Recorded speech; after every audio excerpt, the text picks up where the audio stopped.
Assalamualaikum warahmatullahi wabarakatuh. Kami Sudah video. Kami ingin mengucapkan terima kasih kepada guru kami dan guru pembimbing kami iaitu Ustaz Izzah atas bimbingan yang diberikan. Terima kasih kepada Puan Guru Besar dan Barisan Pentadbir atas sokongan yang diberikan. Terima kasih juga kepada warga sekolah kerana telah menyumbangkan dari segi wang dan tenaga. Dan tidak lupa juga rakan-rakan seperjuangan, jangan berputus asa dan jangan berhenti di sini. Semoga berjumpa lagi. Bye.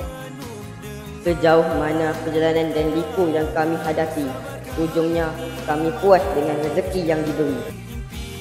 Kejayaan bukan sekadar siapa juara, tetapi kepuasan yang diraih setelah kita berusaha.